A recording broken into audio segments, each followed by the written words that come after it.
musicale. Ça fait l'objet d'un spectacle qui sera programmé le 7 décembre prochain au Paquebot à Orchy dans le Nord. Bonjour Jean-François Devez.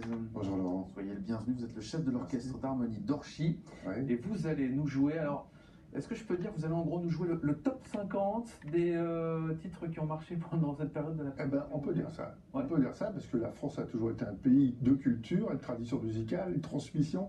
Et figurez-vous qu'avec mes amis de l'orchestre d'harmonie d'Orchy, je me demandais qu'est-ce qu'on va faire d'original pour justement fêter à notre manière Bien sûr. Ce centenaire. Voilà, parce que plein de choses ont été faites dans tous les domaines, très bien, pour beaucoup d'entre elles. Et moi, je cherchais un truc. Alors voilà, effectivement, le top 50, le hit parade. Qu'est-ce que chantaient ces jeunes gars qu'on envoyait au casse-pipe, et jeunes filles aussi. Pendant cette période. Eh ben oui, la transmission orale était quand même le premier média. Alors, quel titre vous avez récupéré? Ben moi j'en ai, alors en travaillant là-dessus, j'ai repris des chansons que j'ai arrangées moi-même, ça s'appelle Froufrou, Fascination, une très belle balade comme ça.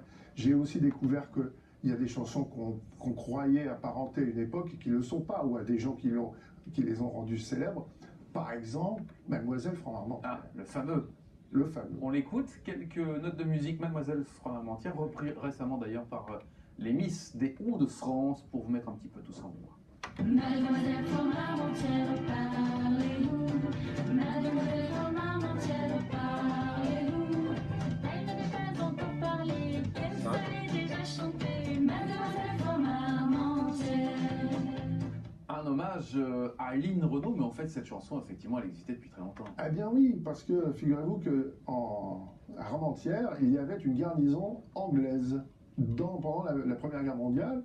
Et puis ces jeunes Tobies, comme on les appelait, allaient volontiers se divertir et boire des bières dans un bistrot, dans les bistrots, voilà, dans les estaminets. Et puis un jour, il y avait une jeune femme qui était assez jolie, plantureuse, très sympa, avenante. Et puis un militaire anglais qui était plutôt irrespectueux. C'est ça. On lui a mis une main, quoi. Oui, mais je ne voulais pas le dire.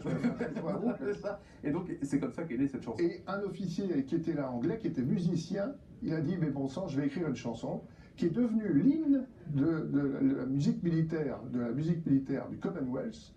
C'est d'abord l'hymne du régiment, puis ensuite de l'armée de terre anglaise, et voilà, c'est devenu ce succès qu'on connaît, plus tard mis en scène et en musique par Lynn Renaud. Popularisé évidemment par Lynn Renaud. Voilà. Vous les reprenez telles quelles, ces versions, ces chansons, ou bien vous les retravaillez? Non, j'ai réorchestre. C'est une chose à laquelle je tiens, parce que j'aime donner à cet orchestre d'harmonie magnifique un son qui est à lui, un son qui soit reconnaissable. C'est plus du music hall, c'est pas l'orchestre d'harmonie tel qu'on le conçoit avec ses règles. Là, c'est plus un orchestre de music hall, de distraction populaire, de music hall, plutôt qu'un orchestre d'harmonie dans sa forme. Et vous amenez les enfants? Ah oui, alors justement, les enfants des cycles primaires, 3e cycle primaire de nos écoles, ainsi que les collégiens du collège du PVL, que je remercie vraiment d'être là, eh bien, vont participer parce qu'il faut aussi montrer que eh bien, ces jeunes générations vont faire en sorte que ce genre de tragédie ne se produise plus, évidemment. C'est ce qu'on souhaite. Oui, effectivement. C'est une belle soirée en musique qui vous attend le 7 décembre prochain. Combien de musiciens alors, au total sur on sera 42-45 musiciens. Quand même. Plus 70-80 enfants, et voilà, et ça va être très très chouette. C'est l'occasion de jeter un petit coup d'œil aussi sur les harmonies qui sont très nombreuses dans notre région. Qu'est-ce qui rassemble finalement tous ces musiciens? C'est l'amour de la musique, l'amour...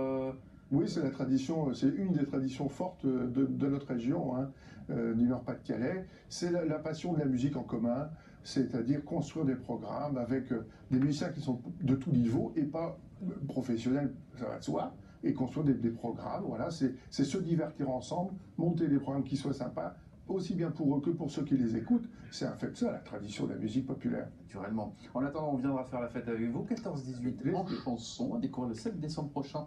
C'est au Paquebot à Orchy, dans le Nord. Merci beaucoup d'être venu. Avec grand plaisir. À bientôt.